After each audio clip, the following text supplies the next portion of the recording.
దాన్ని మసిపూసి మారేడుకాయ చేయాలని ప్రయత్నించుకో.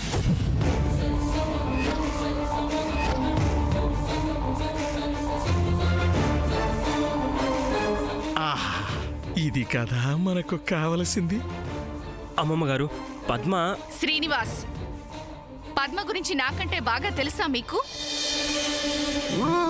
ఈ శ్యామ్ మీ ప్రేమను గెలిపించి మీ పెళ్లి జరిపించడంలో ముఖ్య పాత్ర వహించింది.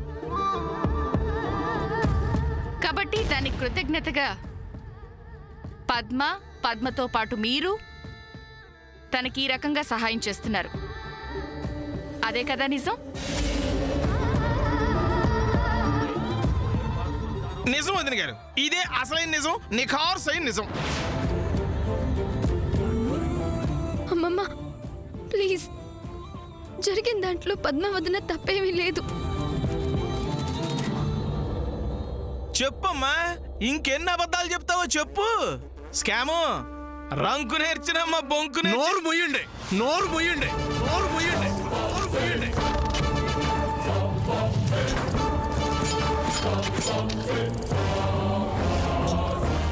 సూర్య, నా నోరు ముయించినంత తేలిక కాదు మీ అమ్మ నోరు ముయించడం. అసలు ఇక్కడ జరిగిన బాగోతాన్ని వదిన గారికి కాదు చెప్పాల్సింది, మీ అమ్మగారికి చెప్తే బాగుండేది.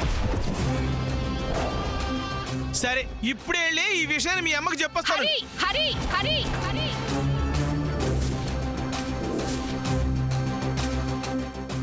అది కాదు వదిన గారు, ఈ విషయం మన జయంతికి చెప్పకపోతే ఈ స్కామ్ మాట విని వ్యామోహంలో పడిపోయి మన వజ్రపాటి వారసుడు చెడిపోడు. మాట్లాడకండి, మాట్లాడకండి, మాట్లాడకండి, మాట్లాడకండి.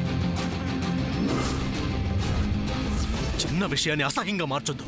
ఏదిరా ఏదిరా చిన్న విషయం? పెళ్లి కాని మీరిద్దరూ ఈ రాత్రి సమయంలో ఒకే గదిలో ఉండడం చిన్న విషయమా? పద్ధతిగా ఉండే ఈ ఇంట్లో అర్ధరాత్రి పూట దీని గదిలో ఈ పదనిసలేంట్రా? చెప్పరా, చెప్పు. నేను అడిగిందంటూ ఒక్క విషయం, ఒక్క మాట ఏమైనా తప్పుండి చెప్పు. ఇలాంటి దాన్ని ఎవరైనా ఏమంటారో తెలుసా? దేవాలయం లాంటి ఇంట్లో ఆ మాట అంటాం తప్పే, కానీ అనక తప్పడం లేదు. అసలు నాయనమ్మ, కాస్త నేను చెప్పేది వినండి. ఒకళ్ళకి సలహాలిచ్చే స్థాయిలో ఉంటే నువ్వు ఈరోజు ఈ స్థాయిలో ఉన్నావంటే నేను చాలా సిగ్గుపడుతున్నాను సూర్య. ఏం జరిగింది అసలు? మామ్, నువ్వేం మాట్లాడుకు, సైలెంట్గా ఉండు. అది కాదు బేబీ, అసలు అక్కడ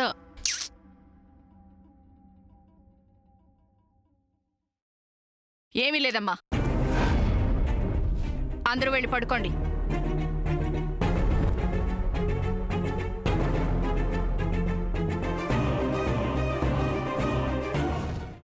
అమ్మా, అలాంటి వాళ్ళది నిజమైన ప్రేమ కాదు, అది వ్యామోహం. ఎగ్జాక్ట్లీ చిన్నత్త, నిజంగా ప్రేమించుకున్న వాళ్ళు అలా చేయరు. ఎంత మనసు విరిగిపోతే కన్న కూతుర్ని పట్టుకొని మా దృష్టిలో చచ్చిపోయా ఉంటుందా తల్లి? అది సరే అమ్మా, తన కూతురుతో తన మాట అనేటప్పుడు ఆమె మాటల్లో వ్యథ, కళ్ళల్లో బాధ గమనించావమ్మా? పెద్దబాబుకు బర్త్డే విషెస్ చెప్పు కూడా వెళ్ళాం కదా. ఊరికే ఎలా కాలిపోతుంది? మంట పెడితేనో పడితేనో తగలబడుతుంది.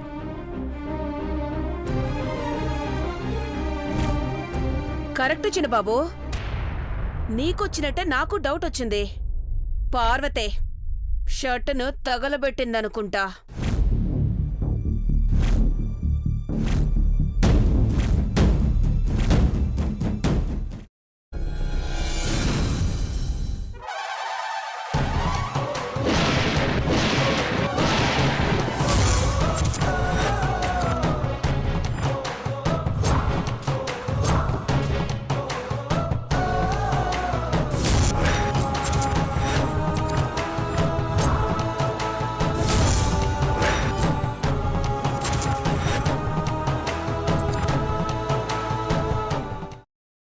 తీసుకున్న తర్వాత పొట్టు తీసేసి చాప్ చేసి పక్కన పెట్టుకోవాలి. ఒక ప్యాన్లో కొద్దిగా నూనె వేడి చేసి అందులో ఆవాలు, మినప్పప్పు, శనగపప్పు, కరివేపాకు, సన్నగా తరిగి పెట్టుకున్న ఉల్లిపాయలు వేసుకుని 1 నిమిషం పాటు వేయించుకోవాలి. ఆ తర్వాత కాల్చి కట్ చేసి పెట్టుకున్న వంకాయని కూడా అందులో వేసుకుని బాగా మిక్స్ చేసి బౌల్లోకి ట్రాన్స్ఫర్ చేసుకుని అందులో తగినంత చిక్కటి పెరుగు లేదా పల్చటి పెరుగు వేసుకుని మిక్స్ చేసి అన్నంతో కానివ్వండి, చపాతీతో కానివ్వండి సర్వ్ చేసినా చాలా బాగుంటుంది.